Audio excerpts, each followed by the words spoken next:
Bien, bonjour à toutes et à tous. Je suis ravi de vous retrouver ici pour un épisode un peu particulier, celui de la Learning Expedition en Hauts-de-France, que vous retrouvez sur vos plateformes et que vous retrouverez dès demain. Donc si vous n'avez pas tout bien compris, vous pourrez le retrouver sur le podcast.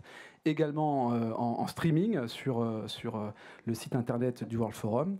Et aujourd'hui, je suis ravi parce que nous sommes au cœur d'un événement international, je dirais même le rendez-vous annuel de référence entre les acteurs internationaux de la responsabilité sociétale. Donc nous sommes au World Forum de Lille. Et aujourd'hui, c'est un sujet qui concerne vraiment toute l'humanité dont nous allons parler, à savoir nourrir la planète. Quelle thématique assez importante et comment massifier une agriculture performante et durable. Alors cette conférence, ça va se dérouler en deux parties, avec une première partie, un état des lieux de l'agriculture d'aujourd'hui pour changer les idées reçues, en première partie, et puis une deuxième partie sur la collaboration entre producteurs et industriels, accélérateurs d'innovation et de performance. Pour cette première partie, je suis ravi d'accueillir trois invités, dont Édouard Bergeon. Bonjour Édouard. Bonjour. Édouard, tu es journaliste, auteur, réalisateur. Tu viens de sortir un livre, Cultivons-nous. En deux, trois mots, quels sont tes sujets de prédilection et qu'est-ce que cultivons-nous ? Mes sujets de prédilection, c'est ceux qui nous concernent tous. Je crois qu'on mange tous 3 fois par jour. Et en fait, c'est de raconter l'histoire de celles et ceux qui nous nourrissent. Pourquoi ? Parce que je suis fils d'agriculteur, petit-fils d'agriculteur, que j'ai grandi dans une ferme, dans la Vienne, proche de Poitiers, jusqu'à mes 20 ans. C'est ce que je raconte dans le premier film de cinéma que j'ai réalisé il y a 2 ans, qui s'appelle Au nom de la terre, qui était porté par Guillaume Canet, qui incarnait mon père. En fait, c'est que cette histoire est très inspirée de l'histoire de ma famille. C'était pas prévu que Au nom de la terre rencontre le succès qu'il a rencontré, 2 millions d'entrées, notamment partout dans la ruralité, et dans les villes comme Lille, moins à Paris. Il n'y a eu que 100 000 entrées à Paris. Et c'est ce qui m'a donné l'idée de ce livre, en fait. C'est raconter ceux qui nous nourrissent, mais du champ jusqu'à l'assiette. Si vous regardez la couverture, en fait, c'est une table avec des convives, des bons vivants qui mangent. C'est la vie, quoi. La vie dans un champ. Bien manger avec les paysans d'aujourd'hui. Voilà, donc c'est un livre qui réconcilie plutôt les mondes urbains et agricoles. Qu'est-ce que tu fais comme différence entre paysans et agriculteurs ? Moi, j'en fais pas. Moi, ils nous nourrissent tous. Cultivateurs. C'est sympa, paysan, en fait. Ouais, paysan, c'est bien. C'est peut-être plus sympa depuis les villes aussi. Ouais. Mais le paysan est important parce que le paysan fabrique les paysages. Et c'est pour ça qu'on a une France qu'on aime. Et les agriculteurs, c'est peut-être un terme un peu plus chef d'entreprise, mais on est agriculteur. Quand on est agriculteur, on peut être éleveur ou que céréalier ou cultivateur ou maraîcher ou arboriculteur. Et en fait, c'est ce que je raconte dans ce livre. En fait, j'essaie de créer des ponts et non des murs pour dire que toutes les agricultures coexistent et doivent coexister, que ce soit du bio, du urbain, du maraîchage, toujours avec une envie de vertu, en étant la plus raisonnée possible, en faisant du bien à la terre. On voit la terre qui est là avec ce beau reportage en dessin qu'on fait Ambre et Camille. Ambre et Camille, c'est 2 étudiantes de HEC qui, à la fin de leur année d'études, se sont dit on va faire le tour de France des fermes innovantes. On va dans 13 fermes, on passe 3 semaines dans chaque ferme et on va aller voir de notre regard de 22 ans avec une caméra. Elles ont fait du podcast aussi, et se dire tiens, essayer de comprendre. Voilà, tout simplement. Okay. On y reviendra. Alors on peut parler peut-être du paysan 4.0 finalement. Et justement, Maxine, tu es la cofondatrice de Connecting Food, une food tech basée sur la blockchain et le cloud, avec une mission, j'ai l'impression, c'est la traçabilité, c'est ça ? Oui. Une chaîne humaine, non ? Comment ? Une chaîne humaine, j'espère quand même. Ça fait beaucoup de... Une chaîne humaine. Oui, tout à fait. Donc, c'est une chaîne parce que l'alimentation, sans la ferme, ça n'existe pas. Donc, du coup, il faut le niveau de la ferme. Mais également, il y a plusieurs étapes derrière. Il y a toute une chaîne pour le transformer et pour le distribuer. Et nous, chez Connecting Food, donc, du coup, nous traçons l'alimentation jusqu'à la ferme ou de la ferme jusqu'au produit final. Pour l'ensemble des produits qu'on consomme, parce qu'on ne consomme pas toujours des choses qui sont directes de la ferme, qu'on achète tout de suite. Souvent, on achète en supermarché, les plus gros achats, c'est là-bas. Et ce qui est important aujourd'hui, nous, on croit, c'est la traçabilité, la transparence et de savoir ce qu'on mange. Donc, d'où il vient, qui l'a fabriqué, par où il est passé. Pour pouvoir faire des choix éclairés, des achats informés. On y reviendra après, c'est hyper intéressant. Et on fera le parallèle aussi avec Yuka. C'est intéressant de parler de visibilité et puis de se dire il peut y avoir aussi des contre-courants. C'est quoi Yuka déjà? Yuka, c'est une application de traçabilité. Ouais, tu scannes ton produit et tu sais ce qu'il y a dedans. Et tu vois s'il est bon ou pas pour ta santé. Mais on ne sait pas socialement si l'entreprise est bien ou pas. On en parlera après, mais ça va même plus loin que ça. Sophie Cucheval, Mimosa. Ça veut dire quoi Mimosa? Est-ce qu'il y a un lien avec Bonjour. Alors Mimosa, c'est une plateforme de financement dédiée à la transition agricole. Ouais. Et Mimosa, c'est une fleur aussi. Alors même si le nom de l'entreprise a 2 i, j'ai mis un pull pour que vous le voyez bien. C'est une référence à la fleur qui pousse en hiver. Et on voulait que Mimosa, l'entreprise, soit un symbole d'optimisme, de renouveau dans le secteur agricole. On voulait porter un autre message, un message positif, un message d'espoir par rapport à ce qui peut également être relayé et se dire sur le monde agricole. La baseline, c'est faites du bien à votre épargne, mettez-la au vert. Alors, commençons quand même avec une intro, quelques chiffres pour poser le contexte, ça me paraît essentiel. En 2050, il y aura près de 10 milliards de bouches à nourrir dans le monde, soit 2,3 de plus qu'aujourd'hui, c'est pas rien. Sur les 10 dernières années, le besoin de financement des agriculteurs ont doublé, donc certainement pour des notions d'équipement, vous nous le direz. Et en France, 50% des exploitations seront bientôt disponibles, faute de repreneurs, ce qui n'est pas une bonne nouvelle en soi.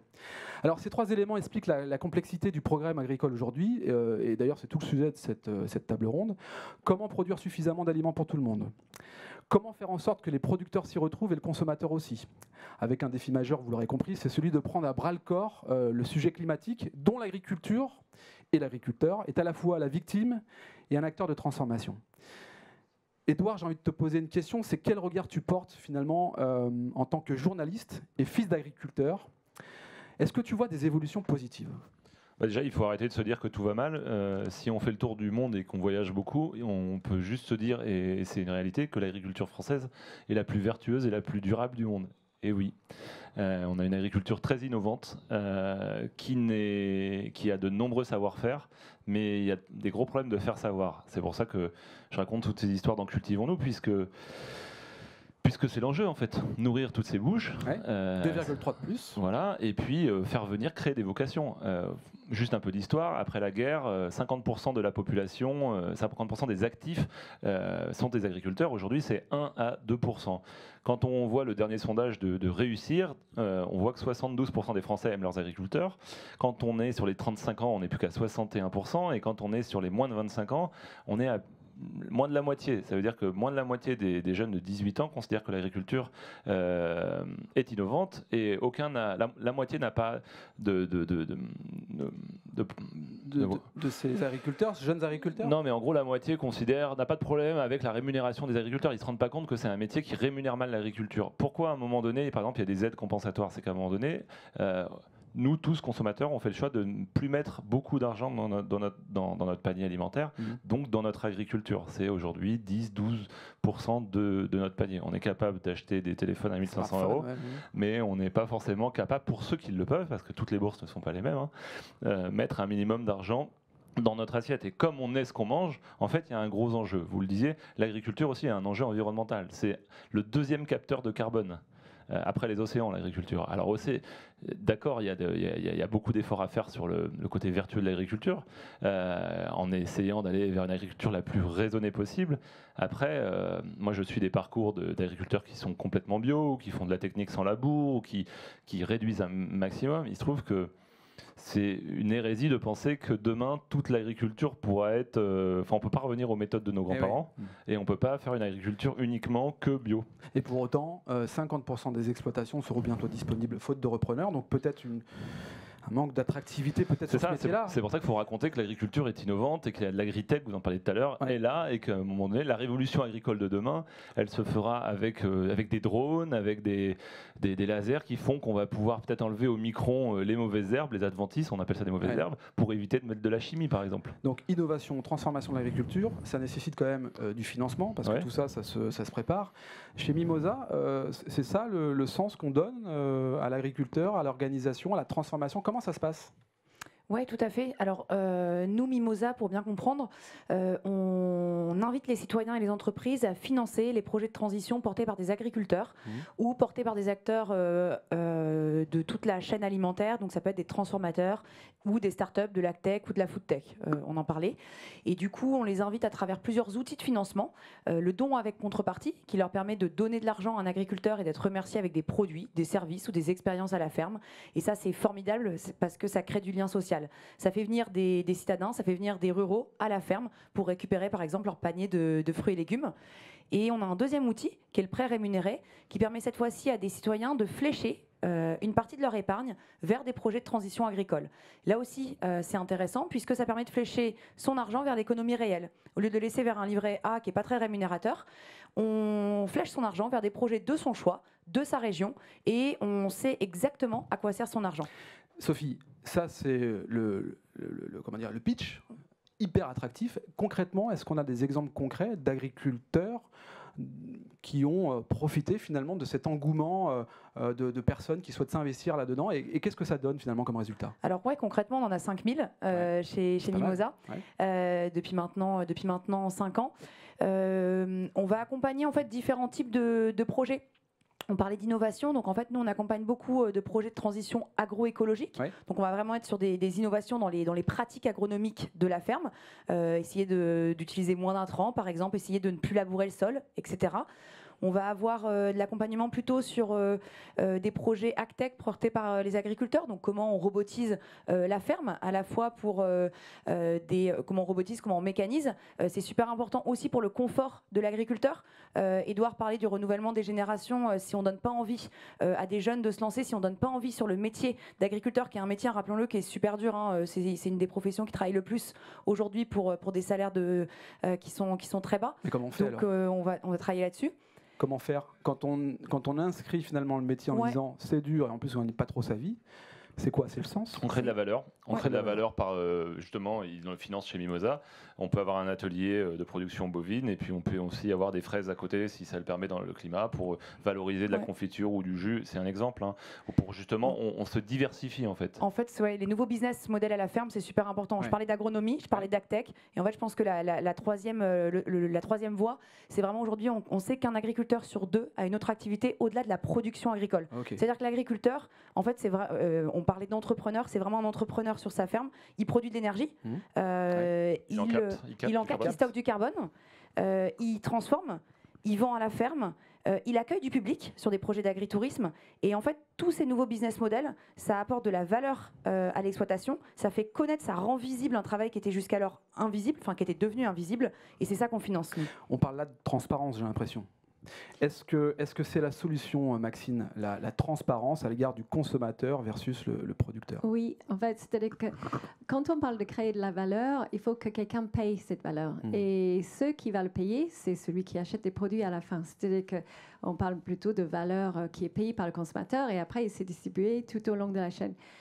Quand à la fin de la chaîne, si on voit qu'il y a une bouteille de lait qui s'appelle lait, une autre bouteille de lait qui s'appelle lait, un à 1 euro, l'autre à 1,10 €, tout le monde va acheter la bouteille qui est à 1 euro. Il n'y a pas photo. Ce qui est important, c'est, et Edouard l'a dit tout à l'heure, on est dans un pays, en France et en Europe, où c'est la différenciation qui fait vraiment la différenciation par rapport à la standardisation dans d'autres continents, sur d'autres continents. Et c'est là où si on peut dire lait issu de, fabriqué avec tel moyen et par qui, et un autre qui est juste lait, là, la personne va dire, tiens, ça, je suis prêt à payer 1,5 €, donc on crée de la valeur. Donc c'est la transparence qui fait qu'on fait la différenciation, on crée de la valeur. C'est exactement le modèle de C'est qui le patron, si vous connaissez cette marque. C'est une marque où ils ont créé un questionnaire pour demander aux consommateurs, est-ce que vous êtes prêts à rémunérer, par exemple, des vaches qui vont au pré ou pas? Est-ce que le temps de repos de l'agriculteur ou pas? Du bio ou pas? Et là, ils ont fait, les consommateurs eux-mêmes, leur prix. Et peut-être pas forcément pour du bio, mais en tout cas pour le juste prix. Et en fait, ça rémunère au juste prix les agriculteurs. Ils ont vendu 250 millions de litres de lait depuis qu'ils ont été créés. Et nous, pour nous, consommateurs, de faire vivre les agriculteurs avec un juste prix, Un juste prix, c'est 4 euros. Accepté par tout le monde. C'est 4 euros par an et par citoyen. Un deuxième point. Quand on est sur la vraiment création de la valeur, il y a un deuxième point. Pour rémunérer la ferme, il y a aujourd'hui, qu'est-ce qui intéresse le consommateur? C'est toutes les informations qui viennent de la ferme. C'est pas qui a transformé ce lait en yaourt. C'est voilà, ok, il y a une marque dessus, mais comment ça a été transformé, c'est pas intéressant. Mais de quelle ferme et de quelle région et comment ont été traitées les vaches au pâturage, etc. Ça, c'est très intéressant. Donc, les informations de la ferme ont une valeur. Et c'est là où la data est intéressante, parce qu'une ferme produit déjà beaucoup d'informations, beaucoup de data. Donc, cette data, s'il a une valeur, si le consommateur à la fin est prêt à payer quelques centimes de plus parce qu'ils ont ces informations, bah, du coup, il faut rémunérer cette data. Et c'est là, Connecting Food, donc du coup, nous, on fait la traçabilité jusqu'à la ferme, mais également, nous, on reconnaît que l'information qui a la valeur, c'est cette information-là. Donc, il doit être rémunéré. Donc c'est la notion du tiers de confiance, finalement, à travers Connecting Food, c'est ça? Tout à fait. Enfin, c'est très important aussi. Néanmoins, le tiers de confiance, j'évoquais tout à l'heure Yuka, qui peut être une application qui va scanner et voir si finalement, dans la catégorie, le produit est bon pour la santé, connaît aussi quelques désaveux de la part du syndicat de la charcuterie qui ne veut pas rentrer dans ce dispositif-là. Donc on est confronté quand même aussi là à une problématique majeure qui est, il y a une volonté de transparence et d'échange, et puis de l'autre côté... Par exemple, si on prend le Nutri-Score, c'est la même chose. À un moment donné, le Roquefort, il pète tout au Nutri-Score. Mais à un moment donné, moi j'aime le Roquefort même dès le matin, mais d'en manger 3 fois par jour, c'est quand même compliqué. L'enjeu, en fait, c'est quoi? L'éducation au goût. C'est l'éducation tout court. C'est ce que je raconte dans mon bouquin, en fait. C'est l'éducation, c'est former, c'est faire savoir. Et c'est là qu'on créera des vocations, et c'est là qu'à un moment donné, on fera des choix citoyens, en fait, et pour rémunérer celles et ceux qui nous nourrissent. Il faut faire attention au greenwashing, par exemple. Quand on voit je parlais du lait, c'est qui le patron, il y a le lait, c'est un enjeu majeur. Si on voit la brique de lait, le lait Merci d'Intermarché, qui est pareil, qui est un lait qui rémunère au juste prix les producteurs. Il y a plein de problèmes dans ces grandes surfaces, mais ils sont quand même en train de bouger et de faire des choses qui méritent d'être saluées. Mais il y a tellement de labels, de marketing et tout, que souvent, les consommateurs, ils se disent, tiens, la dame qui est sur la brique de lait, mais en fait, elle n'existe pas, en fait. C'est juste qu'on a habillé une femme comme en agricultrice. On n'y croit plus, quoi. Mais non, moi, Cultivons-nous, je suis allé voir justement ces producteurs et ces productrices, et là, tu vas aller voir, et c'est vraiment la dame qui est derrière, et elle te raconte que cette dame, elle a 3 enfants, son mari s'est barré, elle est divorcée, il y a les vaches à traire tous les jours, et puis le fait de rémunérer au juste prix, elle a pu prendre une semaine par an, acheter un robot, employer un salarié, puisqu'elle avait 25 000 € de rémunération en plus chaque année. Donc sa vie sociale s'est améliorée. Donc il y a vraiment, quand on devient un consommateur, en fait, on fait changer les choses. C'est pour ça que nous, consommateurs, on a ce pouvoir qui est dans notre poche. C'est notre carte bleue, c'est notre bulletin de vote, et on vote 3 fois par jour. Et puis toi, on ne peut pas te la faire parce que tu es fils d'agriculteur, tu as vécu ça. Tu as vécu cette évolution-là. Donc effectivement, ce travail acharné pour parfois peut-être gagner pas grand-chose, voire même perdre de l'argent, c'est pas possible, c'est pas un modèle durable. Je l'ai vécu à tel point que je l'ai raconté dans un film, je le disais, Au nom de la terre, et à tel point que mon papa, quand j'avais 16 ans, a mis fin à ses jours. Il faut savoir qu'en France, il y a un agriculteur encore qui met fin à ses jours parce que c'est multifactoriel, mais la première cause, c'est qu'il y a un travail qui est pas forcément justement rémunéré. C'est pour ça qu'on parle de créer de la valeur et de maîtriser son coût, pour justement dire que c'est possible de vivre agriculteur et de créer des vocations. C'est en ça c'est compliqué de dire que ça va mal ou ça va pas mal. À un moment donné, ça reste un très beau métier. C'est juste qu'il faut y redonner de la valeur. Il faut se dire qu'à un moment donné, l'agriculture est reliée à l'assiette et à l'environnement. C'est ce que je raconte. Qu'est-ce qu'il raconte ton livre En fait, avec des portfolios, donc des reportages photos, avec des BD, avec des grands papiers, des grandes enquêtes sur l'assiette de demain, ce qu'on mangera, sur les cantines scolaires, est-ce qu'on peut faire bouger les choses? Oui, quand les parents d'élèves s'y mettent et que le politique s'y met. C'est un dossier sur l'abattage à la ferme pour parler du bien-être animal, sur ces cuisiniers et ces cuisinières qui font bouger les choses. Il y a même des recettes faites par le chef d'un de mes restaurants, parce que j'ai la carte resto aussi, puisque quand on aime bouffer, on essaie d'avoir un chez soi qui avec du QR code. On parle d'innovation, il y a des QR codes qui fait qu'on retrouve le tuto des recettes. Il y a un formidable portfolio de tous ceux qui nous font la table à table. un routier, qu'est-ce qu'il mange quand il s'arrête, les bouchers du marché de Rungis, un pêcheur qui fait la langoustine qu'on voit cuisiner dans son chalutier. C'est important d'avoir ces photos qui nous rapprochent en fait de ceux qui nous font la table et ceux qui produisent. Et en fait, donc c'est quoi ce livre? C'est la réunion justement de la terre à l'assiette. Et je pense qu'on a réfléchi trop et trop longtemps en silo. D'un côté l'agriculture, après l'assiette, après l'environnement. Tout est interconnecté et tout est dépendant l'un de l'autre. Donc à un moment donné, si on va avoir une meilleure santé, c'est quand même on a tous eu peur. On s'est retrouvés dans une période inédite avec le Covid. On s'est retrouvés chez nous. La valeur santé est devenue la valeur la plus préoccupante. Il y a le pouvoir d'achat, bien entendu, mais il y a la valeur santé. On a tous cuisiné, on a tous fait nos courses et on a peut-être retourné les étiquettes pour se dire d'où ça venait. Et à un moment donné, de se dire acheter de saison, acheter local, c'est quoi? C'est français déjà. Et puis faire bien à notre corps et cuisiner. C'est un moment en plus familial et social incroyable. Ouais, bien sûr. Et en plus, c'est ce qui nous permet de dépenser un peu moins d'argent dans des saloperies. Donc voilà, c'est tout ça ce livre.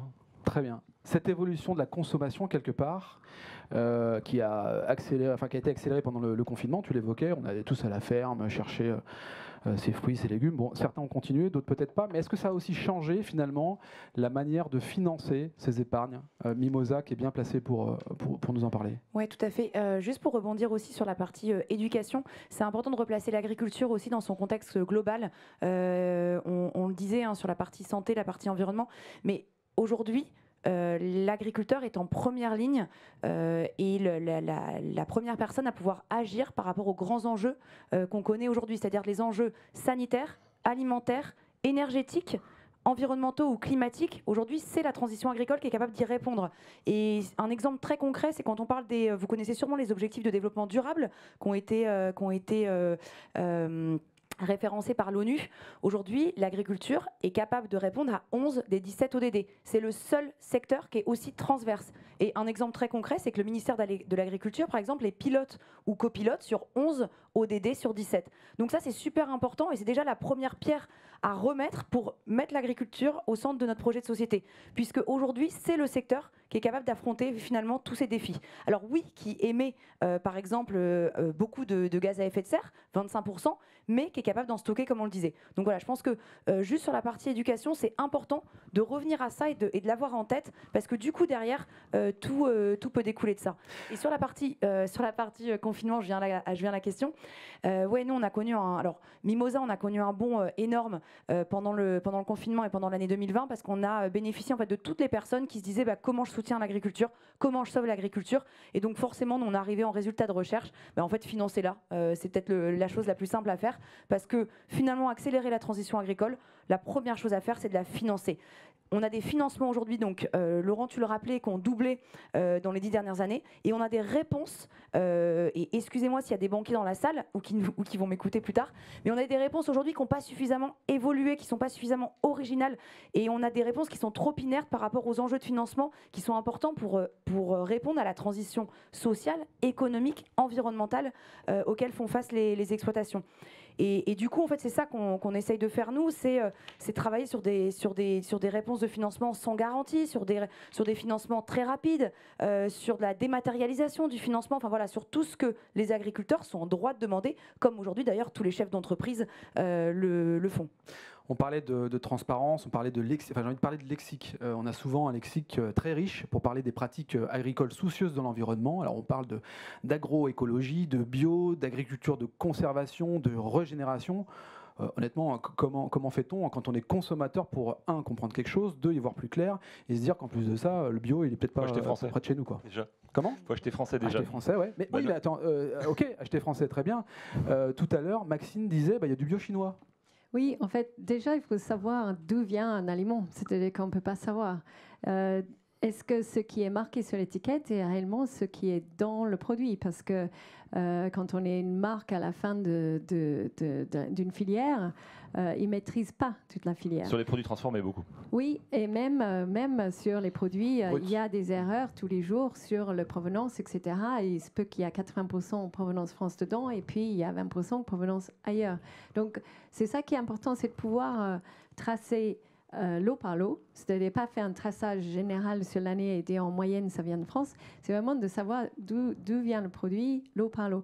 Et puis également, il n'y a pas un qui est mieux que l'autre, c'est-à-dire qu'il y a des personnes qui veulent acheter du bio, coûte que coûte, parce qu'ils trouvent ça bien, que ça vienne de Chine ou de France.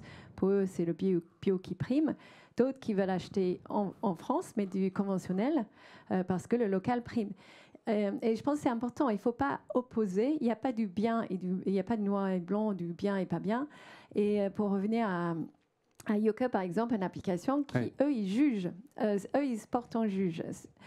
Chez Connecting Food, nous, on ne juge personne. On va juste dire factuellement, voilà d'où ça vient, voilà ce qu'il y a dedans, voilà comment ça a été produit. Point. Chacun choisit parce qu'on fait un achat raisonné. Et je pense que ça, c'est ce qui est important pour créer de la valeur et également pour créer tout ce spectre de différenciation, parce qu'entre un conventionnel qui s'est développé ces 30 dernières années pour faire du volume et un bio qui peut parfois coûter 50% plus cher, voire 3 fois plus cher un œuf bio par rapport à un œuf conventionnel, il y a un pléthore entre les deux. Ça peut être juste un œuf plein air, c'est déjà bien. Enfin, il y a des personnes qui vont vouloir ça, ou tous les différents types d'agriculture. Et ça crée le choix. Et ça développe aussi la création de valeur, la différenciation, la force de l'agriculture en France et en Europe, parce qu'en Europe, on est très bon pour faire de massifier la différenciation. Ça, c'est important, parce qu'il y a aussi des personnes qui ne peuvent pas se permettre de payer du bio. C'est-à-dire qu'on ne va pas dire demain, tout le monde doit payer beaucoup plus cher. Ouais. Exactement, pouvoir d'achat, c'est important. Il faut donner le choix à tout le monde et il faut leur expliquer ce qu'il y a dedans et chacun va choisir. Et d'ailleurs, il y a une saturation du marché bio déjà en France sur le lait et sur les œufs. Donc, il faut savoir d'où vient aussi la demande du bio. Elle vient essentiellement des centres-villes. C'est pas forcément un argument de vente sur une grande partie de la population en France, le bio. C'est plutôt le circuit court, le plein air. C'est pour ça qu'on voit que les magasins fermiers qui se montent, et c'est une bonne nouvelle, c'est des regroupements d'agriculteurs qui viennent en plus donner de leur temps une fois par semaine ou tous les 15 jours. Ils viennent raconter leur histoire et raconter leurs produits. Et là, on raconte pas forcément que c'est du bio, mais déjà on a un rapport à l'homme, à l'humain. C'est ça qu'il faut remettre aussi, c'est de l'humanité en fait. Ça se joue au plus jeune âge, à l'école. Ça se joue où en fait, toute cette transformation de culture et de mentalité? Je parlais d'éducation au goût, mais c'est de l'éducation, justement, on parlait d'agroécologie, de la régénération. Je vais parler d'agroforesterie. Il y a un super beau reportage dans le livre sur l'agroforesterie où il y a une association qui s'appelle Des enfants et des arbres qui replante des arbres, des haies. Et on a fait un chantier chez moi sur les terres de mon père dans la Vienne. Il y a 30 ans, avec mon père, on avait arraché les haies. Alors, il y a eu le remembrement après la Seconde Guerre mondiale pour réajuster les parcelles et puis qu'elles soient plus grandes, puis il y avait vraiment trop de petits lopins de terre, mais après on est allé trop loin comme souvent.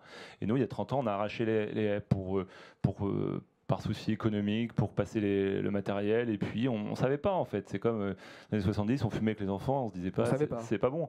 Et il se trouve qu'on a replanté avec les élèves de l'école de Rouillé, dans la Vienne, des élèves de CM1, là où était allé mon père carrément, et on est allé replanter ça avec Guillaume Canet, parce que Guillaume est parrain du livre Cultivons-nous également. J'ai l'impression que Guillaume, le film qu'il a joué, ça l'a transformé en fait radicalement. Il était engagé comme jamais, il a porté les bottes de mon père pendant le tournage, il était à fond, et puis il est arrivé à un âge où à 45 ans, père de 2 enfants, sensibilisé par les questions agricoles, d'écologie, puisqu'il a grandi dans la campagne, il avait des chevaux, et puis quand on a un cheval, on fait les foins, on le nourrit, donc on a quand même une sensibilité. C'est génial d'avoir un porte-parole, en tout cas un acteur aussi populaire que Guillaume, et aussi engagé, que de pouvoir porter ces causes-là. Et aujourd'hui, on s'est rapprochés et on porte toutes ces causes communes, et ensemble, on est allé replanter ces arbres. Et vous imaginez pas comment les enfants ils sont rentrés tout boueux, crottés, mais ils étaient pleins de sourires, et leurs parents justement ils vont pouvoir les ramener sur la haie, ils vont pouvoir le dimanche les emmener pour leur dire, pour regarder comment c'est pousse. Un arbre c'est quoi? Un arbre c'est formidable. C'est déjà ça a une énergie folle, hein, et c'est un créateur d'eau, c'est un créateur d'air. Le réchauffement climatique arrive, on se rend compte que quand une ville a des espaces verts ou pas d'espaces verts, il y a une différence de température incroyable. Donc replanter des enfants avec des arbres, les mettre les mains dans la terre, oui, ça n'a pas de prix. C'est des solutions durables, c'est de l'agriculture durable. Ils plantent pour eux, pour leurs enfants, leurs petits-enfants, pour des siècles en fait. Solutions donc innovantes. Est-ce qu'il y a de la tech ou de la low-tech qui rentre en jeu justement pour rendre l'agriculture plus durable? À chaque fois, j'ai envie de parler sur la question précédente. Je me permets de le faire. Non, je me permets de le faire juste pour ajouter un petit complément. Et c'est d'autant plus important de le faire auprès d'un public large, c'est qu'aujourd'hui, on sait que le vivier du renouvellement agricole, il n'est pas forcément chez les agriculteurs, il n'est pas forcément dans les exploitations, puisque aujourd'hui, de plus en plus, vous avez des personnes qui se reconvertissent, qui viennent de la ville, qui sont néo-ruraux, néo-paysans. On a de plus en plus de hors-cadres familiaux, ce qu'on appelle les hors-cadres familiaux, des gens qui ne viennent pas du monde agricole, qui vont en devenir plus d'un tiers. On a de plus en plus de femmes, et donc ça, c'est aussi important d'avoir cette pédagogie, parce qu'on sait que notre vivier, pour reprendre des exploitations qui vont disparaître sinon, il ne vient pas forcément de la ferme. Donc d'où l'importance. Donc on peut dire c'est une nouvelle génération d'agriculteurs, ou on peut dire ce sont une quête de sens de gens qui ont 45... Les deux. Ouais. Les deux. Et encore une fois, on reparle du confinement, de la crise, il en sort quand même des positifs. Qu'est-ce que ça change au niveau des pratiques ? Il y a des droits et des devoirs. Quand on arrive à la campagne, c'est pas forcément qu'une carte postale. Il y a une moissonneuse, ça travaille au mois de juillet la nuit. La route, elle peut être crottée, sale, il peut y avoir des odeurs. On va pas dire, tiens, on va tout révolutionner. Mais ce qui est bien, c'est qu'il y a des bonnes idées de partout. C'est-à-dire que l'agriculteur et les ruraux doivent écouter ceux qui arrivent avec leurs idées, et inversement. Après, on peut pas dire que c'est tout ce qui va révolutionner aussi toute l'agriculture. S'installer sur un maraîchage bio de 2 hectares et vendre en circuit court, c'est génial. Mais il faudra qu'on continue à avoir du blé pour faire de la farine et du pain, de l'orge pour faire de la bière, du lait blanc pour faire du fromage et de la crème. Et tout ça, ça reste une agriculture qui se modernise, et qui devient avec des outils toujours plus gros. Et c'est pas parce que c'est plus gros que c'est moins bien pour l'environnement, parce qu'il y a un déficit donc de vocation et d'attirance sur l'agriculture. Et puis, encore une fois, l'agriculture innove, et c'est par l'innovation qu'on fera bouger les choses. Je pense que sans faire de politique, peu d'États ou aucun État ne renoncera à un minimum de croissance. On a besoin de croissance, on le voit très bien. Il y a de l'argent magique qui arrive. Il va falloir continuer à faire tourner la machine. Donc, c'est par l'innovation, en tout cas, qu'on attirera peut-être un nouveau public. Je reviens donc tout sur ma question d'après, Sophie. Des exemples de solutions tech ou low-tech justement pour rendre l'agriculture plus durable. Quelles sont-elles ? Est-ce qu'on en a là sous la main ? Ouais, il y a différentes choses. Je vais prendre une casquette, pas forcément Mimosa, mais aussi une casquette La Ferme Digitale, parce qu'en plus on est 2 startups représentantes de l'association, qui est une association qui réunit une 60aine de startups, donc du monde de l'agtech ou de la foodtech, et qui vont proposer des solutions. Alors souvent on va avoir 2 courants dans ce qu'on appelle l'agtech. On va avoir tout ce qui est plateformisation, qui va permettre aux agriculteurs de se connecter entre eux ou de se connecter avec les citoyens. Donc là vous allez avoir des solutions, par exemple mutualisation du matériel, parce que ça sert à rien que chaque agriculteur ait des machines chez lui, c'est pour les sortir que quelques jours par an. Donc on va les mutualiser. Vous allez avoir des plateformes qui vont permettre de les mettre en lien avec les citoyens pour vendre en direct, par exemple, des marketplaces. Et puis on va avoir tout ce qui va être solutions d'agriculture de précision qui vont permettre via des capteurs, par exemple, via de l'image satellitaire, de pouvoir aider l'agriculteur à, par exemple, cibler de manière très précise la santé de son exploitation et là où il va devoir mettre de l'intrant. Donc c'est ça, ces solutions. Et c'est plutôt, en ce moment, c'est plutôt... J'aurais pas tenu le même discours, je pense, il y a quelques années, mais la France est leader en UE sur la question de l'agtech. L'année dernière, pour vous donner un ordre de grandeur, 2020, c'est 570 millions d'euros levés par des startups de l'agtech. Si j'enlève le Royaume-Uni, on est donc leader, sinon on est 2e. Mais voilà, il y a un vrai dynamisme dans le secteur. Très bien. Maxine, sur l'innovation, justement, à travers Connecting Food, comment ça se passe en fait ? C'est un outil digital, c'est une application, enfin, c'est quelque chose que tu mets à disposition des entreprises. Oui. Explique-nous un petit peu comment ça fonctionne. Nous, on travaille essentiellement en B2B, donc c'est-à-dire que nous, on aide les entreprises tout au long de la chaîne alimentaire à tracer de bout en bout, parce que ensuite on peut aller jusqu'au consommateur à travers nos clients. Donc nous on travaille pour des agriculteurs. On a des agriculteurs qui veulent montrer directement aux consommateurs ce qu'ils font. Sur des produits qui sont vendus au magasin. On a plein de produits avec ces agriculteurs-là, c'est des petits agriculteurs très, très peu nombreux qui vendent en direct. Également, on travaille avec des coopératives, donc des coopératives céréalières, laitières, etc., qui veulent aussi montrer à leurs clients, qui peuvent être des acheteurs de grands groupes agroalimentaires, qu'eux, ils font qu'ils respectent leur cahier de charges lot par lot, parce que si ils peuvent avoir le même cahier de charges et eux, ils sont concurrents avec d'autres qui ont également ce cahier des charges et un certificat qui respecte ce cahier des charges, mais la réalité derrière peut être tout autre chose. Donc, quand ils travaillent avec Connecting Food, eux, ils sont capables de dire, j'audite digitalement, lot par lot, la totalité de ma production. Donc, en tant que coopérative, c'est pas moi qui m'audite, c'est-à-dire que c'est la technologie qui audite tous les jours 24 heures sur 24, et je peux prouver que je respecte mon cahier des charges. Donc, ils peuvent dire à leurs clients, OK, vous voulez acheter du bio, achetez-le chez moi. OK, c'est peut-être plus cher qu'un concurrent qui vient d'ailleurs. Il a peut-être une certification bio aussi, mais est-ce que vous êtes sûr que tous les produits sont bio à l'intérieur? Parce que tous les jours, forcément, c'est assez facile. Si on achète un bio pas cher, en général, il se peut que ce n'est pas 100% bio. Donc ça permet à des acteurs de prouver auprès des grands groupes agroalimentaires qu'ils respectent le cahier des charges. Et ces grands groupes agroalimentaires également ne souhaitent pas prendre un risque pour nuire à leur marque parce qu'ils ont vendu un produit qui a été décelé comme non bio alors qu'eux, ils mettent leur marque dessus. Et également, on travaille pour les grandes marques qui veulent aussi tracer jusqu'à la ferme. Donc, on travaille sur toute la chaîne agroalimentaire en B2B. Et en général, nos clients veulent toujours montrer aux consommateurs. Donc, on met des QR codes sur l'emballage final qui sourcent ces informations de tout ce qui est derrière en B2B et qui montrent aux consommateurs de façon très simple, ça vient d'ici. Et ça enlève ce point qui a été mentionné tout à l'heure, le faux marketing qui met un agriculteur éleveur sur une bouteille de lait, c'est impossible. Nous, nos clients, ils vont montrer, voilà la tournée du lait et les fermes qui sont dans cette bouteille, parce qu'il y aura un certain nombre de fermes qui sont mélangées. Donc, ça aussi, ça éduque le consommateur à se dire, tiens, oui, c'est pas possible d'avoir un éleveur, sauf s'ils sont allés à la ferme avec la bouteille, mais je viens de le payer 1 euro, c'est pas possible, personne peut aller faire ça. Donc, c'est cette éducation aussi. Ok, c'est très clair. Il nous reste quelques minutes avant de conclure cette première partie. S'il y avait des questions, c'est le moment au public ou directement sur le streaming. Juste une question quand même, je sais pas si c'est la question qui tue, mais on va se projeter en 2050 là, et vous allez nous dire comment vous imaginez l'agriculture en 2050, Edouard. Innovante, et elle sera encore plus au cœur de notre société, puisque le temps va encore changer, le réchauffement climatique va être là, et puis justement, moi je compte sur ces jeunes générations qui va nous faire voir qu'elle veut manger ci ou ça, ou peut-être moins de produits transformés, et puis on va relocaliser, et l'enjeu c'est de relocaliser aussi beaucoup de production en France ou au moins en Europe.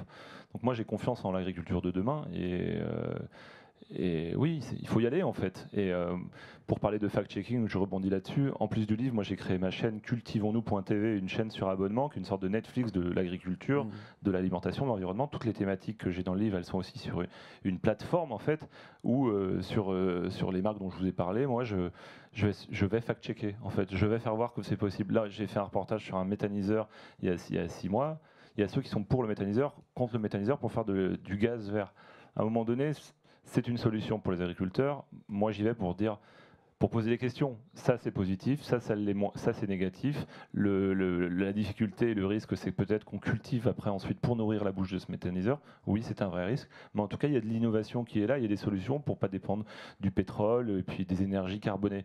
Donc, voilà, c'est prendre le temps de dialoguer, de s'écouter, repenser et remettre au centre du jeu que l'agriculture, c'est du temps long, que les agriculteurs sont climato-dépendants et qu'à un moment donné, quand on dit il faut faire ci, il faut faire ça, on est tous sincères quand on parle, et même quand on parle du centre de Lille, de Paris ou d'ailleurs, mais à un moment donné, il y a des années, vous l'avez vu, il y a eu 2 étés où il faisait hyper chaud, il n'y avait pas d'eau, on ne pouvait pas gratter les sols, donc on ne pouvait pas se mettre couverts végétaux par exemple qui protègent les sols, et cet été, il a fait que pleuvoir, et inversement, on ne pouvait pas récolter. Donc il y a autant d'agriculture qu'il y a de fermes, et il y a autant d'agriculture qu'il y a de climat, donc soyons un petit peu tolérants et compréhensifs, et que derrière toutes ces injonctions, les bons, les mauvais points distribués, il y a des hommes et des femmes qui nous nourrissent.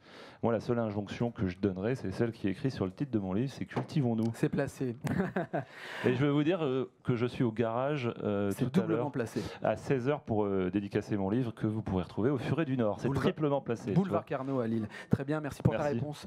Maxine, 2050, on se projette. C'est quoi la vision de l'agriculture pour toi? Moi, je pense que ça sera rémunérateur parce que demain, il y aura une nouvelle source de revenus pour un agriculteur. Toute l'alimentation qu'il produit, mais également tous les jumeaux digitaux, c'est-à-dire toutes les informations qui vont avec ces produits, qui vont suivre le produit jusqu'au bout, qui a une valeur et qu'il faut payer. Parce que si le consommateur veut ces informations, est prêt à payer ces informations, il faut que ça remonte jusqu'à l'agriculteur. Très bien, merci. Sophie, 2,3 milliards de plus de bouches à nourrir. 2050, c'est quoi ta vision de l'agriculture ? J'espère qu'elle fera rêver l'agriculture. C'est ce qu'on essaye de faire chez Mimosa, c'est vraiment de starifier les agriculteurs, les agricultrices à travers les projets, les collectes de financement participatif que vous retrouvez sur la plateforme. Et je crois beaucoup à la force de créer des nouvelles utopies, de créer des nouveaux récits sur le monde agricole. Et donc, je pense que pour relever tous les défis qui font face à l'agriculture, aux agricultures, parce qu'elle sera plurielle aussi, sûrement en 2050, on a besoin d'abord de faire rêver et de revaloriser, promouvoir ce métier-là et de starifier ceux qui nous nourrissent et qui sont à l'œuvre dans ce secteur agricole.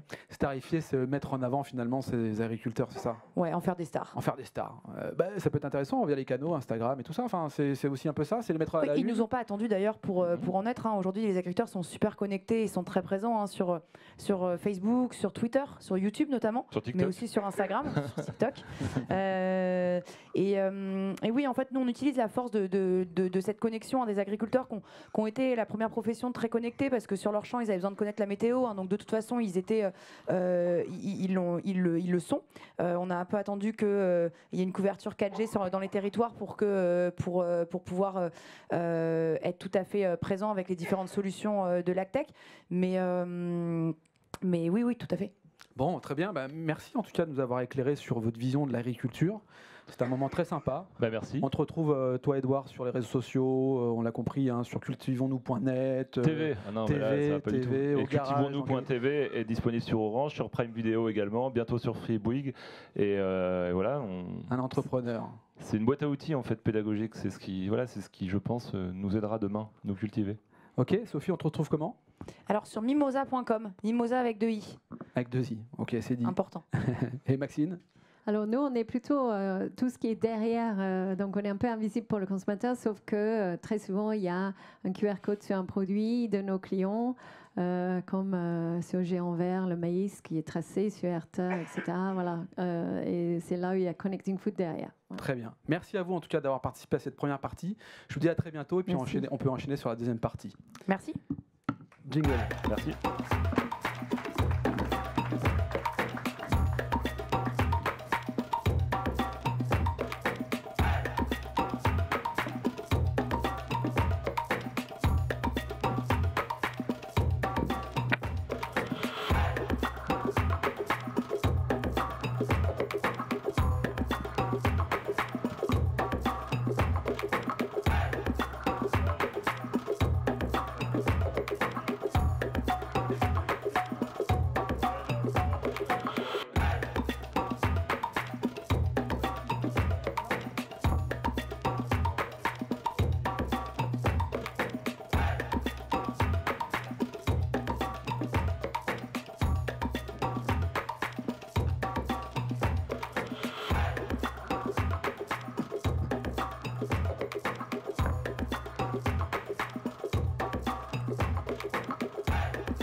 Ok.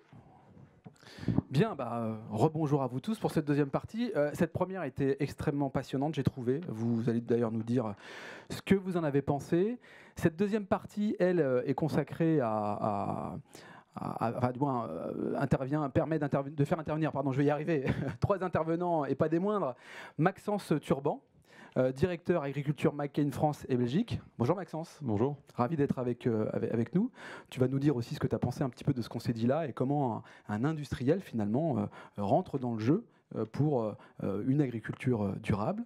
Bertrand Act, producteur de pommes de terre. C'est la même, oui. Président du GAPI, c'est comme ça que ça se dit, groupement d'agriculteurs producteurs de pommes de terre pour l'industrie. Et hier soir, je pense à vous parce que j'ai mangé des pommes noisettes McCain. C'est pas un placement de produit, c'est une vérité. Et je me disais, tiens, demain matin, demain, je leur dirai, c'était très bonne.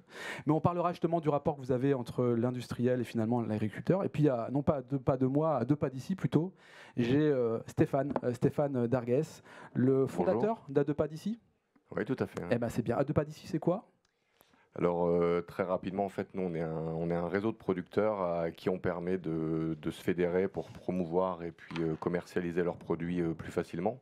En d'autres mots, en fait, on leur permet d'investir aujourd'hui les lieux à forte fréquentation. Donc, ça peut être des commerçants, ça peut être des enseignes, etc. Est-ce qu'on peut dire que Bertrand, qui est donc producteur de pommes de terre, il est à la fois fournisseur d'À 2 pas d'ici et puis en même temps fournisseur de McCain, tiens. Bertrand. Ah ben, tout à fait. Nous, aujourd'hui, on a des producteurs qui sont autant fournisseurs pour des petites structures, des magasins, des regroupements de production, que pour des industriels. On est multicarte, je dirais que le produit à la base reste le même bien souvent, donc il n'y a pas d'antinomie entre l'un et l'autre. Ouais. Et je compléterais même, c'est que la pomme de terre est un produit qui se transporte mal. Et donc aujourd'hui, toutes les pommes de terre qui rentrent dans nos usines viennent de moins de 150 km. Ah oui, c'est ultra local. Ok, donc c'est ultra local. Donc il y a une production ultra locale parce qu'au-delà de 150 km, ça va pas quoi. En gros, c'est un peu ça ? Ça va moins. Ça va moins. Pourquoi ? Pour comprendre. C'est une culture qui est fragile, ça contient beaucoup d'eau. Hein. Ouais. Du blé, c'est essentiellement de la matière sèche, donc ça peut faire 10 fois le tour du monde dans un bateau. La pomme de terre, dès lors qu'elle a fait 24 heures de camion, elle est dans un mauvais état. Un mauvais état. Stéphane, quand on entend finalement sur la première partie les propos tenus, en 2-3 mots, là, si on devait synthétiser ce qui s'est dit, qu'est-ce que ça t'inspire les propos tenus entre, on a bien vu le financement, on a vu la tech, et puis on a vu finalement un journaliste fils d'agriculteur qui s'est investi fortement sur la nouvelle génération. Ça t'inspire quoi, ce qu'on a entendu ? Ce que j'en retiens, c'est qu'il y a eu beaucoup de choses intéressantes qui ont été dites. Ce qui est le plus important pour moi, c'est réinstaurer vraiment ce climat de confiance aujourd'hui entre le consommateur et les producteurs en général. Aujourd'hui, il y a globalement une méconnaissance depuis quelques dizaines d'années qui s'est instaurée. Il y a encore une cinquantaine d'années, on avait l'habitude d'aller directement dans les fermes pour aller chercher le poulet, directement, notamment les œufs et les autres produits. Aujourd'hui, il y a souvent on va directement au magasin, donc il y a de plus en plus d'initiatives qui se redéveloppent depuis maintenant quelques années pour réinstaurer directement une relation directe entre le producteur et le consommateur. Ça, c'est pour moi primordial justement dans la confiance qui doit être instaurée. Producteur, consommateur, distributeur, c'est ce que tu es en train de dire. À 2 pas d'ici, en 2-3 mots, c'est quoi le fondement même de ton entreprise ? Alors nous, on s'est tout à l'heure, tu disais quelque chose d'intéressant. C'était pendant le confinement, les gens, il y a eu un élan général pour aller dans les fermes. Moi, le premier. Hein. Et puis, on se rend compte que voilà, les gens n'ont pas forcément non plus toujours le temps de pouvoir le faire régulièrement, en tout cas. Et nous, on s'est dit que on allait amener une partie de la ferme directement dans les magasins. Ouais. Donc, on est venu permettre aux producteurs de pouvoir louer des espaces indépendants en fait au sein des grandes enseignes, au sein des grands magasins, pour pouvoir vendre directement leurs produits auprès des consommateurs du grand magasin. C'est-à-dire vraiment offrir une alternative la plus responsable possible. Et en conscience, faire un achat en conscience, un achat plutôt complémentaire, parce qu'on sait très bien que, alors nous on intervient uniquement sur le local, alors le local pour nous c'est pas forcément français, on est plutôt sur une dynamique de 60-80 km, avec des produits qui peuvent être également régionaux, donc on ne trouve pas tout aujourd'hui, notamment en région Hauts-de-France, notamment sur les fruits qui nous font défaut. Donc on sait très bien que le consommateur peut pas acheter uniquement des produits locaux. Hein, il y a de très bons produits en France et puis même de l'étranger. Hein. Comment, donc si je comprends bien, on est chez un distributeur, on a à la fois les produits de la gamme, les produits bio et les produits de Padissi que tu réussis à intégrer pour avoir finalement proposé un choix auprès du distributeur. Comment le consommateur fait son choix par rapport au prix? Est-ce que c'est une vue de l'esprit? Est-ce que c'est véritablement son portefeuille? Est-ce qu'il y a un discours qui commence à rentrer dans les têtes? Est-ce que De Padissi a aussi un rôle pour faciliter la compréhension de la traçabilité de ce produit et de l'exigence qu'il doit y avoir vis-à-vis du producteur? Alors tout à l'heure, on parlait de tiers de confiance. Nous, ce qu'il faut savoir, c'est qu'on n'est pas forcément fournisseur ou acheteur, ça dépend comment on se situe. C'est qu'on permet vraiment, quand j'employais le terme, de permettre aux producteurs d'investir physiquement les grands magasins. C'est que les producteurs viennent directement vendre leurs produits en fait, au sein des espaces qui leur sont dédiés. Il y a une possibilité donc pour eux de pouvoir communiquer un peu comme ils le font aujourd'hui dans leur magasin collectif, où on a une relation directe. Donc il y a vraiment cette notion de confiance qui se crée, où chaque producteur peut expliquer concrètement ses manières de faire, qui peut expliquer aussi ce qui fait les contraintes, les réalités du monde agricole, et puis avoir une meilleure connaissance. Meilleure connaissance, meilleure qualité, meilleur produit. McCain justement fait évoluer ses standards de production pour utiliser moins d'intrants. C'est comme ça qu'on dit. Peut-être en 2-3 mots, c'est quoi l'intrant? Et puis, quel est l'intérêt finalement pour le groupe d'utiliser moins d'intrants? Oui, alors peut-être pour repositionner un peu McCain, aujourd'hui, on est connu parce qu'on fournit des frites dans la grande distribution, mais on fournit également des grandes chaînes de restaurants et les plus petits restaurants. Et c'est aujourd'hui une frite sur 4 à travers le monde. Donc on a une empreinte agricole assez importante, puisque sur le territoire français, c'est 800 producteurs qui nous approvisionnent pour 1 million de tonnes de pommes de terre. Et effectivement, notre industrie a un impact. Et on a pris l'ambition cette année de réduire à horizon 2030, alors ça peut paraître loin, ou de convertir notre agriculture et nos approvisionnements dans ce qu'on appelle l'agriculture de régénération. Alors, qu'est-ce que c'est? C'est une agriculture qui vise à remettre le sol au cœur du système de production, ne pas simplement le voir comme un simple support de production, mais bien comme un élément, un puits de carbone. On a parlé tout à l'heure de séquestration du carbone. Aujourd'hui, le sol est effectivement un puits de carbone. Et donc, en alliant tout autour de ça la réduction des produits phytosanitaires, alors les pesticides, les engrais et également l'utilisation de l'eau. Bertrand, en tant que président du GAPI, groupement d'agriculteurs producteurs de pommes de terre pour l'industrie, c'est nécessaire ça de se regrouper pour transformer, pour avoir une vision commune, globale, sur les pratiques agricoles les mieux concertées et partagées, finalement les bons tuyaux entre agriculteurs. C'est une évidence en fait, cette question elle est tellement évidente qu'il n'y a pas de réponse derrière, ou chacun travaille dans ce côté? Disons que l'avantage d'avoir une structure telle que la nôtre, c'est de pouvoir être un relais d'information entre ce que l'industriel souhaite mettre en place et développer et la réalité pour le producteur et l'agriculteur à mettre en condition sur le terrain. Donc nous, on est capable d'évaluer au niveau de notre organisme ce qui est possible à faire, ce qui ne l'est pas, et selon les méthodes et le temps. Quelque part, on a parlé beaucoup de temps tout à l'heure. C'est vrai que l'agriculture, c'est un temps long puisque on ne récolte qu'une fois par an. Ouais. Donc ça veut dire que avant de remettre un chantier en route, il faut 1 an. Donc c'est-à-dire que nous, on est capable de diriger quelque part l'innovation, la recherche, pour que, à un moment donné, elle soit mise à disposition de l'agriculteur dès l'instant où l'industriel souhaite mettre en avant certains types de production. Quel est le rapport avec, quels sont les rapports plutôt avec l'industriel lorsque, pendant une période de confinement, la pomme de terre s'est pas vendue, pourtant elle poussait. Qu'est-ce qu'on en fait et comment ça joue finalement entre l'industriel et l'agriculteur qui sont liés parce que chacun travaille avec l'autre? Comment ça se passe? Alors aujourd'hui, c'est un très bon point. Effectivement, pendant le Covid, on a connu des baisses de vente jusqu'à 70%. Et donc, on s'est retrouvé en 2019 avec un excédent de 100 000 tonnes de pommes de terre au niveau français. Aujourd'hui, on travaille en direct avec nos producteurs et par le biais de la contractualisation, des contrats sur 1 an, des contrats sur 3 ans. Et donc, on a un engagement vis-à-vis du producteur. Et donc, cet engagement, même durant la période Covid, on l'a honoré en achetant ces volumes, y compris les volumes excédentaires. Et on a travaillé ensemble avec le GAPI pour trouver des débouchés auprès des banques alimentaires, auprès de l'alimentation du bétail, puisque les animaux, malgré le Covid, continuent de manger. Oui. Et donc on a trouvé là un beau débouché, et puis dans des schémas tels que la méthanisation ou autre. Mais en tout cas, les contrats ont été honorés.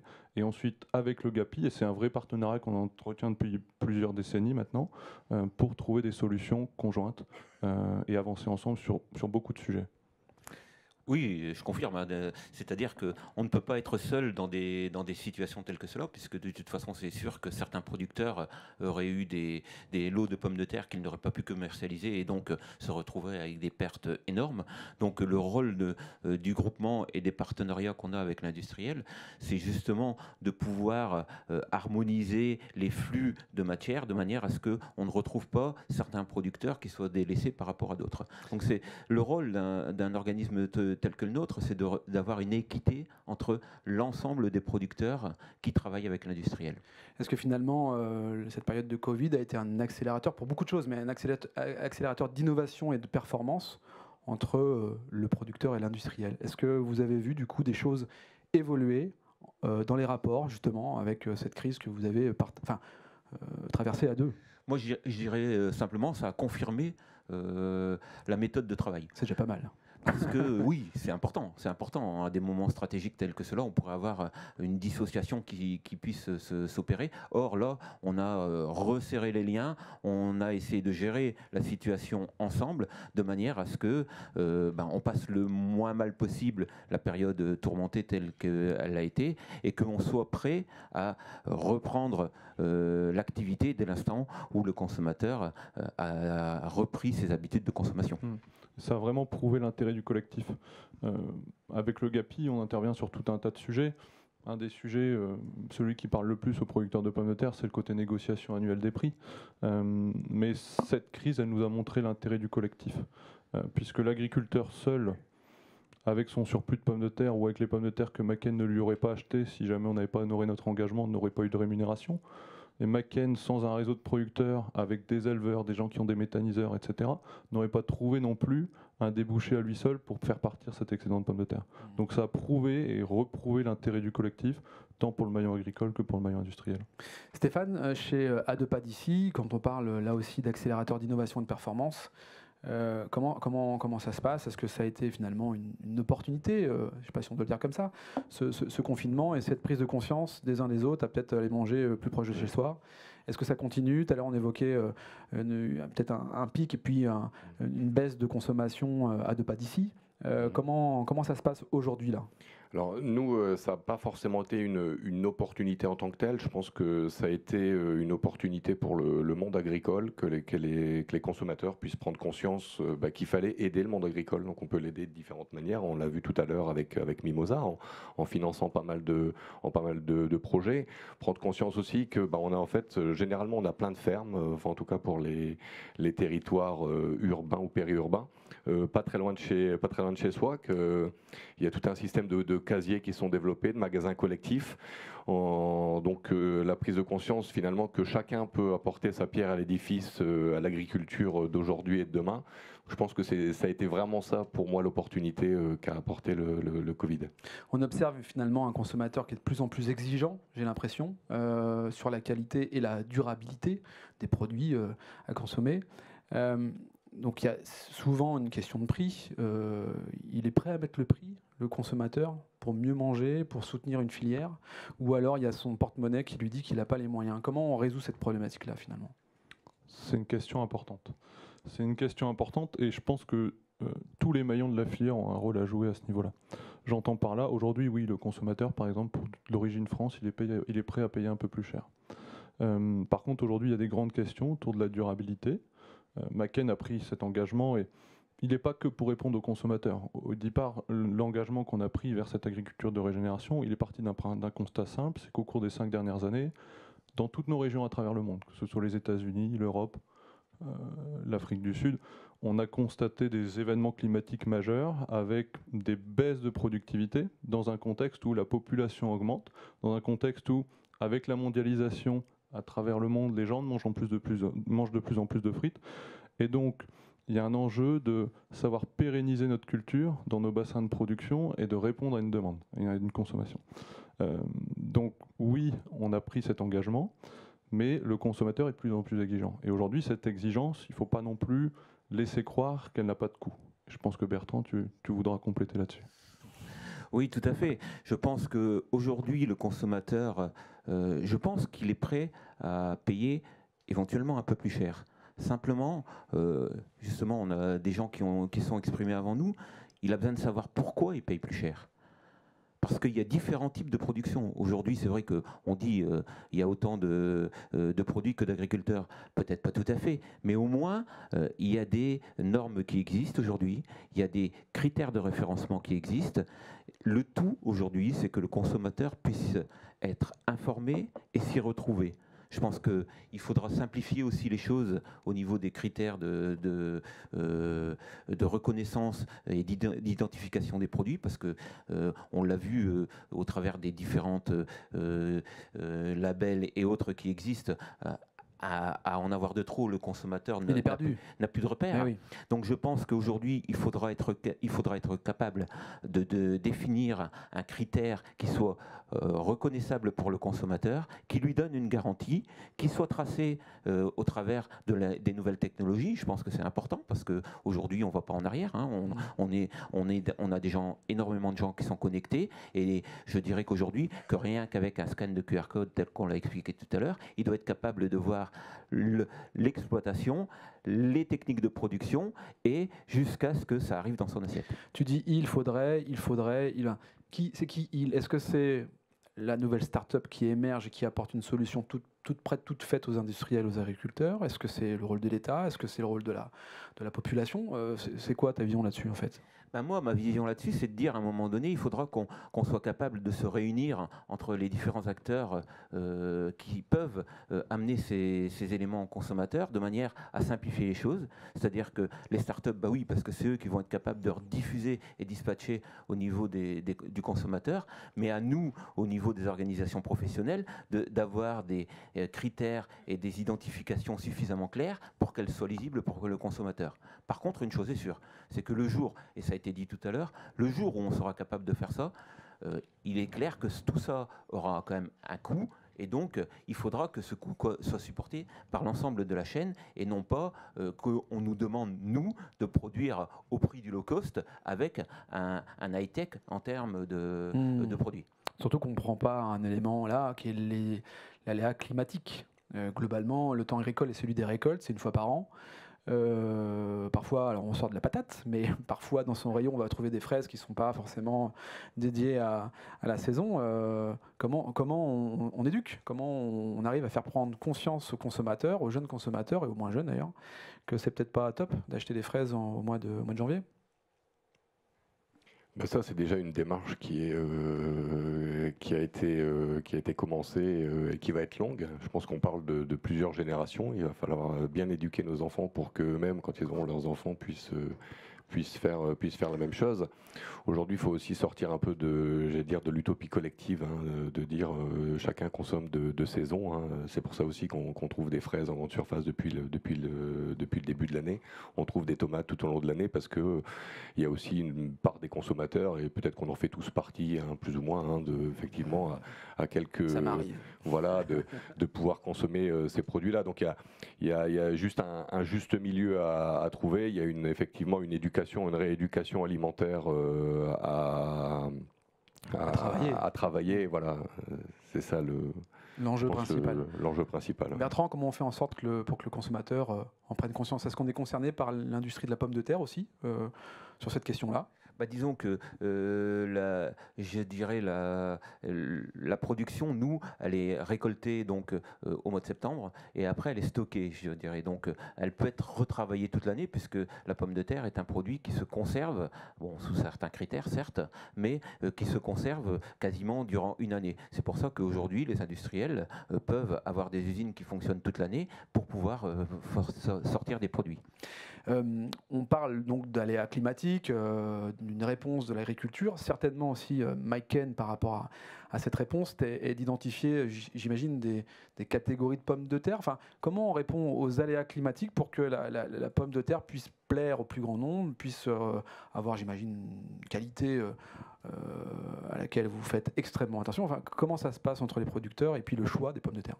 Alors, aujourd'hui, c'est effectivement réimaginer la filière, c'est un enjeu qui est collectif, qui est un enjeu de long terme. Et on travaille, nous, avec une équipe R&D en interne. Ouais. Pour développer notamment... alors, la R&D, on l'imagine à différents niveaux, mais le principal critère, c'est les variétés de pommes de terre. On est sur la recherche variétale. On est sur la recherche variétale. Et là, c'est important d'aborder ce point-là. La recherche variétale, c'est pas la création d'OGM. La recherche variétale, l'homme, depuis que l'agriculture existe, a toujours choisi des variétés. Au temps de la préhistoire, l'homme, il a choisi les variétés de blé ou les espèces d'épeautres qui donnaient les plus gros épis pour en récolter le maximum. Et aujourd'hui, la pomme de terre, c'est comme ça que ça se passe. En Europe, on ne travaille pas d'OGM. On croise simplement 2 fleurs de variétés de pommes de terre. On récupère une tomate cerise dans laquelle il y a des graines.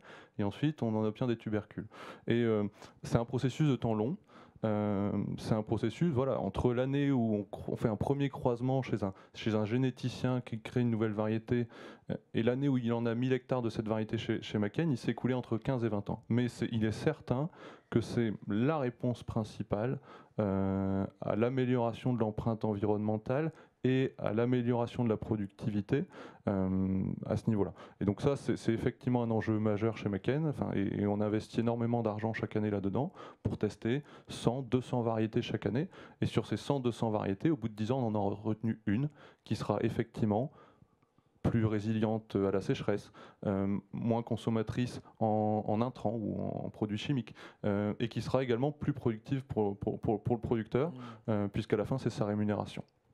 Oui, ce que je tiendrais à dire en complément par rapport à ce que Maxence vient de dire, c'est que autant il y a 20 ans, la recherche principale pour les croisements de variétés était la productivité, aujourd'hui c'est vraiment la résistance à la sécheresse, la résistance aux maladies.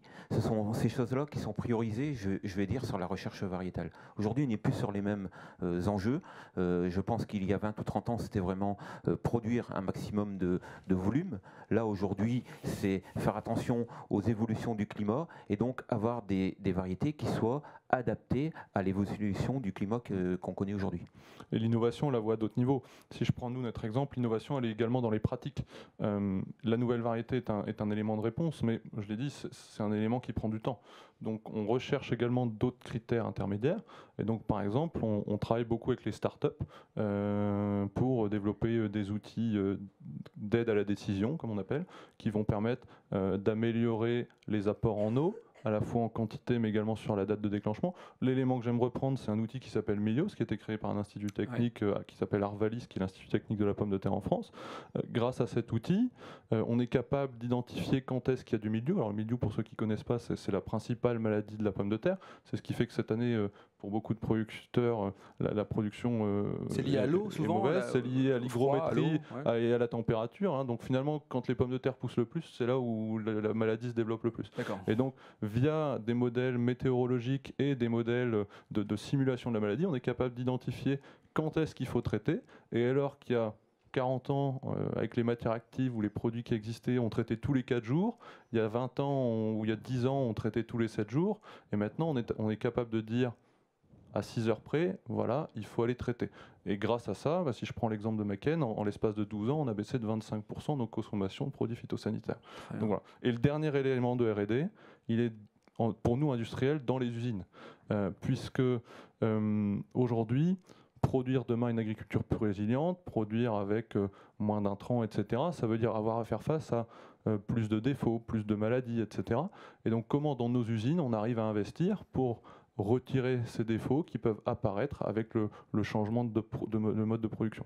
Et il y a un point important, c'est quand même l'éducation du consommateur, parce qu'effectivement, produire propre, c'est possible, mais ça peut avoir un impact. Et si on veut les mêmes standards qualité que ceux qui ont été créés dans les années 70, avec une standardisation des produits, avec, si je prends l'exemple de la frite, une frite qui fait tous les ans 10 cm de long et sans aucun défaut, malheureusement, la compatibilité avec les nouveaux modèles... Ça marche pas, quoi. Ouais. Elle peut marcher, mais ça demande des traitements dans l'outil industriel et... Bien évidemment, sur certains critères, ça c'est pas viable. Ce que je comprends dans la variété, finalement, c'est que McCain met à disposition de ses partenaires, je ne sais pas si on doit les appeler comme ça, agriculteurs, en fait, des variétés, et c'est cette variété qui est pousse dans un champ pour qu'ensuite ils repartent directement chez McCain. C'est comme ça qu'on peut illustrer en fait le lien que vous avez entre la variété et la mise en production. Oui, c'est ça. On peut le traduire comme ça. Aujourd'hui, un agriculteur, quand il signe un contrat, il s'engage sur une surface et sur une variété donnée, puis une durée de conservation, livraison au mois de septembre ou livraison au mois de juin. Mais oui, la variété fait partie du package qu'on propose à l'agriculteur. Oui, je dirais que c'est exactement cela. McCain nous donne des variétés qui, pour lui, ont des intérêts économiques en termes de valeur de marché. Et puis, à nous de les mettre en valeur au travers de nos exploitations. Et donc, l'itinéraire technique, après, c'est bel et bien le producteur qui l'a à charge et qui le maîtrise d'un bout à l'autre, quelque part. Alors, j'en profite parce qu'on a un professionnel de la pomme de terre. Moi, j'ai toujours mes pommes de terre dans ma cave et puis ça fait toujours des liens. Comment fait-on pour conserver une pomme de terre chez soi, pour éviter que ça elle soit molle, elle soit noire? Alors, il y a plusieurs paramètres. Le premier, c'est la température. Ouais. Donc, un producteur de pommes de terre, alors s'il travaille sur le marché du frais et la grande distribution, il va stocker ses pommes de terre à 4 degrés. Bon, nous, pour l'industrie, on les stocke à 7 degrés parce que sinon, on a ce qu'on appelle des sucres réducteurs qui font qu'on a des frites caramel, souvent celles que le consommateur préfère, mais celles qui sont aussi cancérigènes et pour lesquelles on est limité avec des normes.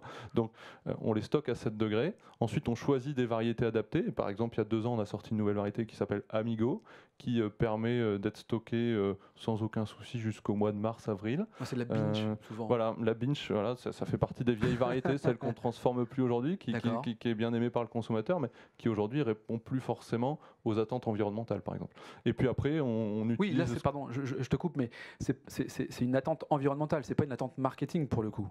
Oui, tout à fait. Tout à fait. Je pense que c'est une variété qui, justement, sur le plan sanitaire, était très sensible aux maladies et donc et au milieu, tel que l'a évoqué Maxence tout à l'heure. Et donc cette variété, c'est pas que à un moment donné, commercialement, elle n'avait pas ses intérêts, mais bel et bien techniquement, c'est une variété qui avait un facteur de risque par rapport aux maladies très important et qui également avait besoin beaucoup de fertilisation pour arriver à des niveaux de production qui soient intéressants. C'est une masterclass sur la pomme de terre. Donc du coup, je conserve à quoi, 4-7 degrés chez moi pour éviter d'avoir une pomme de terre qui... À la maison, ça peut être 4 degrés. 4 degrés, très bien. Alors, blague à part, l'écologie de régénération. Parlons-en un petit peu, à la fois pour protéger les sols, on l'évoquait tout à l'heure, le sol est un élément crucial en fait, qui doit se régénérer et qui a une vocation importante, stocker le carbone. On est quand même en plein dedans, 2050, plus d'émissions à carbone. Là encore, comment ça se passe justement pour stocker le carbone? Je dirais que rien que déjà, une chose, un prérequis. On a l'impression que la meilleure manière de stocker le carbone, ce sont les forêts. Or non. C'est des idées préconçues, ça? Ce sont des idées préconçues. Aujourd'hui, une terre cultivée, donc avec un couvert pendant toute l'année, consomme plus de carbone qu'une forêt. Donc vous voyez, il y a des idées préconçues qu'on va devoir amener aux gens pour qu'ils comprennent pourquoi aujourd'hui, à un moment donné, on continue à cultiver les terres. Et puis, mais attention, on fait attention. C'est-à-dire qu'aujourd'hui, autrefois, il y a 15 ans, à cette époque-ci, vous voyez les terres nues, il n'y avait plus rien, il n'y avait plus de végétation quasiment. Aujourd'hui, vous avez quasiment plus une terre qui est nue durant l'année, c'est-à-dire qu'on met en permanence de la végétation. Un paillage, de la végétation, c'est ça? Paillage, végétation, mais c'est surtout la végétation, c'est-à-dire que le végétal, dès l'instant où il vit, il consomme. Donc il consomme le carbone, il consomme de l'eau, il piège les nitrates, la fertilisation, et dès l'instant où cette matière est remise au sol, elle est disponible pour la culture suivante. Donc c'est ça l'agriculture de régénération. C'est toujours avoir un sol qui soit couvert, que l'on tasse le moins possible, quelque part, et avec lequel on travaille sur tous les intrants, à limiter le nombre d'intrants pour conserver ses qualités. c'est l'agriculture du vivant. Alors l'agriculture a toujours été vivante, mais c'est comment on renforce encore ce côté vivant. C'est également, on ne l'a pas abordé, mais la remise ou l'apport de matière organique également, donc des fumiers, des lisiers. Et là, c'est un enjeu important, parce qu'on se rend compte on parlait tout à l'heure de l'attrait du milieu agricole pour les nouvelles générations. Les filières qui sont le plus impactées, si je prends la région Hauts-de-France, nous, des producteurs de pommes de terre, chez nos producteurs, les exploitations, les enfants reprennent toujours. Par contre, les filières en péril, c'est les filières d'élevage.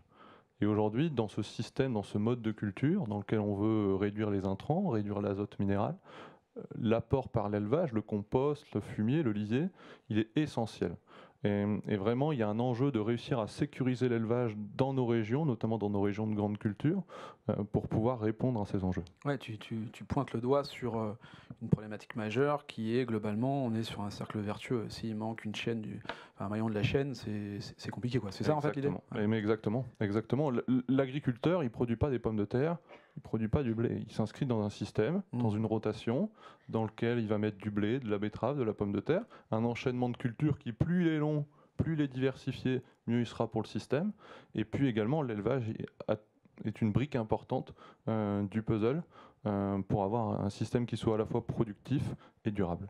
Stéphane, toi, sur À deux pas d'ici, tu audites, je ne sais pas si c'est le terme, mais tu regardes, tu es aussi vigilant finalement à la manière de pratiquer l'agriculture et donc du coup de mettre à disposition ensuite des produits issus de 60 km, c'est ça que tu disais ? C'est ça.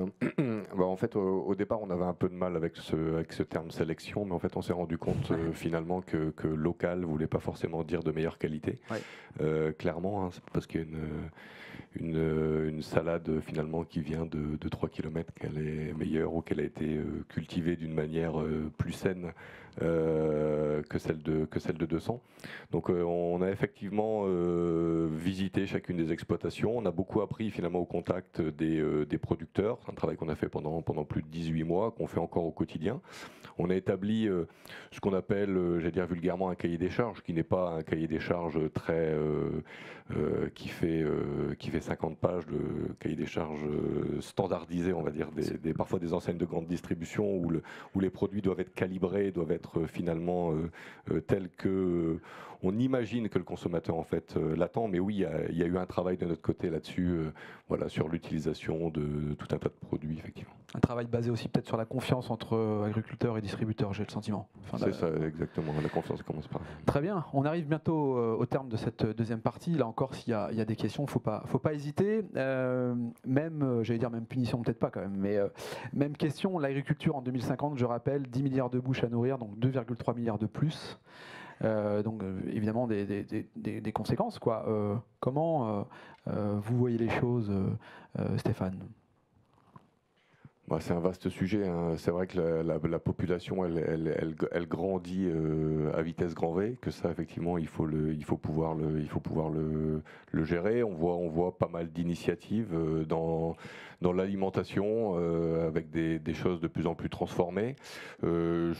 Moi personnellement, je parle en mon nom en tout cas, mais je suis pas certain que ça puisse être en tout cas l'unique solution. La solution aujourd'hui que je vois, c'est de faire perdurer les exploitations. On parlait de l'élevage tout à l'heure. Sur l'élevage, il y a un vrai sujet. Nous, on le voit ici chez nous. Je vais pas dire chaque jour, mais en tout cas chaque semaine, il y a des exploitations qui arrêtent. Hein. Les enfants finalement ont pris conscience aussi que le métier était ce qu'on évoquait avant, difficile. Hein. Aujourd'hui, encore une fois, hein, il faut qu'on parle d'éducation, mais parfois on s'étonne que les producteurs de lait investissent dans des robots. Hein. On dit oui, mais alors on voudrait revenir intellectuellement dans les années 30, hein, où voilà, on trait à la main. Faut quand même aller voir dans les exploitations comment ça se passe. Faut savoir que voilà, une vache, c'est le matin, le soir, 365 jours par an. C'est ça. Donc je ne connais pas beaucoup clairement qui, non issus de l'agriculture, peuvent se projeter assez facilement. C'est sûr que voilà, avec tout un ensemble d'outils, on parlait voilà, des innovations qui sont lancées, on parlait de la R&D faite par des industriels. C'est tout ça qui va permettre effectivement de pouvoir créer l'agriculture de demain et permettre aussi à tout le monde de pouvoir manger à sa faim, quoi. Merci Stéphane. Bertrand, je voudrais rebondir sur ce qui a été dit. Aujourd'hui, personne ne s'imagine retourner à la bougie chez lui et ne plus avoir d'électricité. On ne peut pas exiger de nos producteurs qu'ils reviennent en arrière et sur un système de 2 cochons, 3 poules. Bertrand, ta vision de l'agriculture en 2050, comment tu vois les choses? Alors, la pénibilité, c'est une chose. Je pense que quand on s'engage dans notre profession, on est prêt à supporter cette pénibilité. Aujourd'hui, ce qui est autant perturbant pour un jeune s'installer, c'est le facteur risque. C'est qu'aujourd'hui, on n'a aucune garantie d'être rémunéré au bout de l'année de son travail. Donc à un moment donné, c'est ce facteur risque-là qu'il faudra être capable qu'il faudra rassurer les jeunes générations pour qu'ils puissent se projeter dans la profession. C'est vraiment un des éléments principaux. Après, moi, l'agriculture de demain, c'est l'agriculture via des traceurs. Donc nous, on sait qu'au niveau agricole, on parlait d'agriculture durable, donc avec des schémas de production qui soient beaucoup plus vertueux, je vais dire. Hein. Aujourd'hui, il y a un logo qui va sans doute apparaître très rapidement, c'est HVE, donc ça veut dire haute valeur environnementale. Okay. Hein. Donc c'est un logo qui permettra d'identifier les produits qui seront avec une garantie sur les techniques de production et sur le produit, les qualités organoleptiques du produit. Donc ça, c'est vraiment très important. On n'est pas en opposition avec le bio. C'est une référence qui permettra d'amener aux consommateurs, je pense, des produits sûrs et qui évidemment auront attrait à des nouvelles technologies, comme l'a dit Maxence tout à l'heure, pour maîtriser les maladies. On travaillera avec des OAD, on a parlé d'images satellites pour les désherbages. Peut-être que dans 10 ans, il y aura des petits robots qui iront dans les champs pour désherber les cultures. Donc il y a des choses qui vont encore évoluer. C'est ça l'agriculture, ce sera une agriculture de technologie, avec des certifications, mais je dirais que ça ne pourra marcher que si à un moment donné c'est identifié et que jusqu'au consommateur il y ait une juste rémunération du produit. Bon, très bien, je vais rajouter à mon lexique quand même HVE du coup, entre bio et le reste. Parfait. Maxence, même question, 50 ans plus tard, on se retrouve. Quelle est l'agriculture? Moi, je pense qu'il faut savoir rester humble et de dire qu'on n'a pas toutes les réponses. C'est la position qu'on a prise aujourd'hui chez Macken, de se dire il faut tester pour apprendre. Et Bertrand l'a dit, l'agriculture, c'est du temps long. On n'est pas Michelin ou Renault, on ne peut pas faire 50 tours de circuit par jour pour tester, optimiser notre moteur ou nos pneus. Dans l'agriculture, on n'a qu'une chance par an et on n'a le droit qu'à un tour de circuit par an. Donc, par contre, il faut savoir jouer collectivement pour apprendre et avancer. Moi, je suis convaincu en revanche d'une chose, c'est que l'agriculture de demain, elle sera diversifiée. Elle sera diversifiée pour plusieurs raisons. On l'a dit tout à l'heure, toutes les bourses n'ont pas la même taille. Et dire demain chaque consommateur mangera du bio ou chaque consommateur mangera du conventionnel, non, il y en aura pour chacun et il faudra savoir s'adapter. Elle sera diversifiée puisque dans un système qu'on veut plus durable, il y a un élément qui s'appelle la rotation, la succession des cultures sur une exploitation.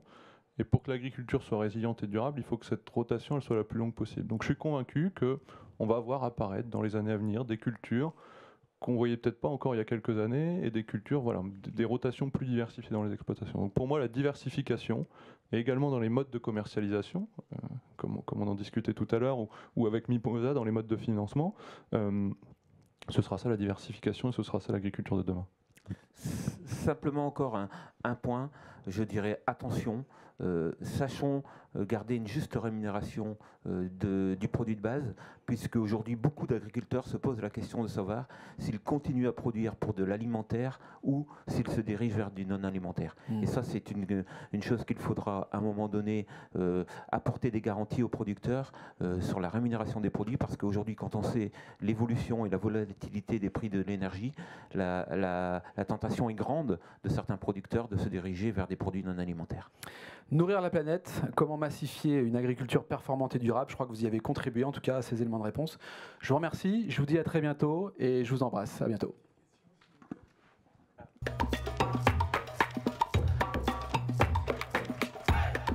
On va reprendre, il y avait une question. J'ai compris trop vite, mais j'ai pas vu le micro. Ok.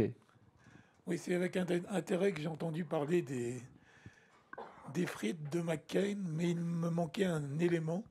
Moi qui vais assez souvent à Londres, dans le fish and chips, il manque le fish. Et dans cette présentation, il manque un élément dans une région maritime. Quelle est la place de la pêche et de l'aquaculture dans l'avenir de cette production de protéines animales? Est-ce qu'on en fait